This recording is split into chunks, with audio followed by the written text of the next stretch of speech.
Greta, dear, what are you thinking about? She did not answer nor yield wholly to his arm.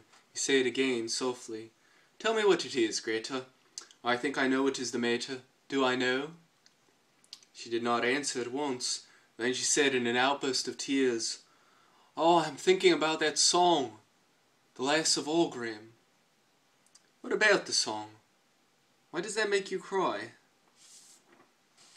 "Why, Greta?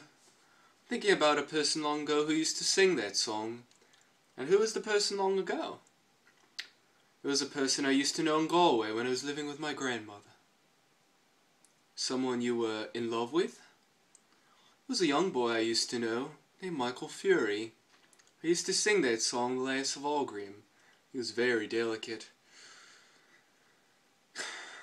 Gabriel was silent. He did not wish her to think that he was interested in this delicate boy. "I can see him so plainly. Such eyes as he had. Big, dark eyes. And such an expression in them. An expression." "Oh, then you're in love with him." "I used to go out walking with him when I was in Galway." Thought flew across Gabriel's mind. "Perhaps that was why you wanted to go to Galway with that Ivors girl." She looked at him and asked in surprise, "What for?" Her eyes made Gabriel feel awkward. He shrugged his shoulders and said, "How do I know? To see him, perhaps?" She looked away from him along the shaft of light towards the window in silence. "He is dead," she said at length. "He died when he was only 17. Isn't it a terrible thing to die so young as that?" "What was he?" asked Gabriel, still ironically. "He was in the gasworks," she said. Gabriel felt humiliated by the failure of his irony, and by the evocation of this figure from the dead, a boy in the gasworks. While he had been full of memories of their secret life together, full of tenderness and joy and desire, she had been comparing him in her mind with another. A shameful consciousness of his own person assailed him. He saw himself as a ludicrous figure, acting as a penny boy for his aunts, a nervous, well-meaning sentimentalist, orating to vulgarians and idealizing his own clownish lusts. The pitiable, fatuous fellow he had caught a glimpse of in the mirror. Instinctively he turned his back more to the light, lest she might see the shame that burned upon his forehead. He tried to keep up his tone of cold interrogation, but his voice when he spoke was humble and indifferent. "I suppose that you were in love with this Michael Fury, Greta?" "I was great with him at the time," she said. Her voice was veiled and sad. Gabriel, feeling how vain it would be to try to lead her whither he had purposed, caressed one of her hands and said, also sadly, "And what did he die of so young, Greta? Consumption, was it?" "I think he died for me," she answered. A vague terror seized Gabriel at this answer, as if, at that hour when he had hoped to triumph, some impalpable and vindictive being was coming against him, gathering forces against him in its vague world. But he shook himself free of it with an effort of reason, and continued to caress her hand. He did not question her again, for he felt that she would tell him of herself. Her hand was warm and moist. It did not respond to his touch, but he continued to caress it just as he had caressed her first letter to him that spring morning. "It was in the winter," she said, "about the beginning of the winter, when I was going to leave my grandmother's and come up here to the convent. And he was ill at the time in his lodgings in Galway, and wouldn't be let out, and his people in Ultrald were written to. He was in decline, they said, or something like that. I never knew rightly." She paused for a moment and sighed. "Poor fellow," she said. "He was very fond of me, and he was such a gentle boy. We used to go out together, walking, you know, Gabriel, like the way they do in the country. He was going to study singing only for his health. He had a very good voice, poor Michael Fury." "Well, and then?" asked Gabriel. "And then when it came to the time for me to leave Galway and come up to the convent, he was much worse, and I wouldn't be let see him, so I wrote him a letter saying I was going up to Dublin and would be back in the summer, and hoping he would be better then." She paused for a moment to get her voice under control, and then went on. "Then the night before I left, I was in my grandmother's house in Nuns Island, packing up, and I heard gravel thrown up against the window. The window was so wet I couldn't see, so I ran downstairs as I was and slipped out the back into the garden. And there was the poor fellow at the end of the garden, shivering. "And did you not tell him to go back?" asked Gabriel. "I implored of him to go home at once, and told him he would get his death in the rain, but he said he did not want to live. I can see his eyes as well. He was standing at the end of the wall where there was a tree." "And did he go home?" asked Gabriel. "Yes, he went home. When I was only a week in the convent, he died. And he was buried in Oughterard, where his people came from. Oh, the day I heard that he was dead."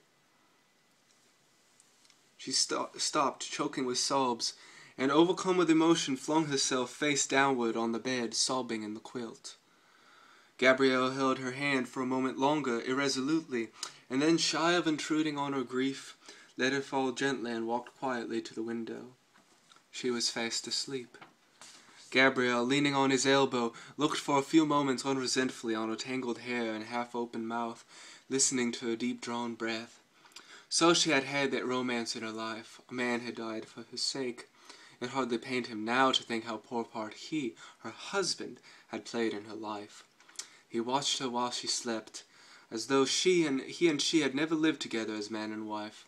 His curious eyes rested long upon her face and on her hair, and as he thought of what she must have been then, in that time of her first girlish beauty, a strange, friendly pity for her entered his soul.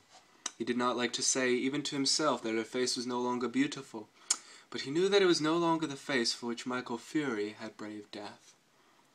Perhaps she had not told him all the story. His eyes moved to the chair over which she had thrown some of her clothes. A petticoat string dangled to the floor. One boot stood upright, its limp upper falling down. The fellow of it lay upon its side. He wondered at his riot of emotions of an hour before. From what had it proceeded? From his own supper? From his own foolish speech? From the wine and dancing, the merrymaking when saying good night in the hall, the pleasure of the walk along the river in the snow? Poor Aunt Julia! She, too, would soon be a shade, with a shade of Patrick Malkin and his horse. He had caught that haggard look upon her face for a moment when she was singing Arrayed for the Bridal. Soon, perhaps, he would be sitting in that same drawing-room, dressed in black, his silk hat on his knees. The blinds would be drawn down, and Aunt Kate would be sitting beside him, crying and blowing her nose and telling him how Julia had died. He would cast about in his mind for some words that might console her. He would find only lame and useless ones. Yes, that would happen very soon. The air of the room chilled his shoulders. He stretched himself cautiously along under the sheets and lay down beside his wife. One by one they were all becoming shades. Better pass boldly into that other world in the full glory of some passion, than fade and wither dismally with age. He thought of how she who lay beside him had locked in her heart for so many years that image of a lover's eyes. When he had told her that he did not wish to live, generous tears filled Gabrielle's eyes. He had never felt like that himself towards any woman, but he knew that such a feeling must be love. The tears gathered more thickly in his eyes, and in the partial darkness he imagined he saw the form of a young man standing under a dripping tree. Other forms were near. His soul had approached that region where dwell the vast hosts of the dead. He was conscious of, but could not apprehend, their wayward and flickering existence. His own identity was fading out into a grey, impalpable world. The solid world itself, which these dead had one time reared and lived in, was dissolving and dwindling. A few light taps upon the pane made him turn to the window. It had begun to snow again. He watched sleepily the flakes, silver and dark, falling obliquely against the lamplight. The time had come for him to set out on his journey westward. Yes, the newspapers were right. Snow was general all over Ireland. It was falling in every part of the dark central plain, on the treeless hills, falling softly upon the Bag of Allen, and, farther westward, softly falling into the dark mutinous Shannon waves. It was falling, too, upon every part of the lonely churchyard on the hill where Michael Furey lay buried. It lay thickly drifted on the crooked crosses and headstones, on the spears of the little gate, on the barren thorns. His whole soul swooned slowly, as he heard the snow falling faintly through the universe, and faintly falling, like the descent of their last end, upon all the living and the dead.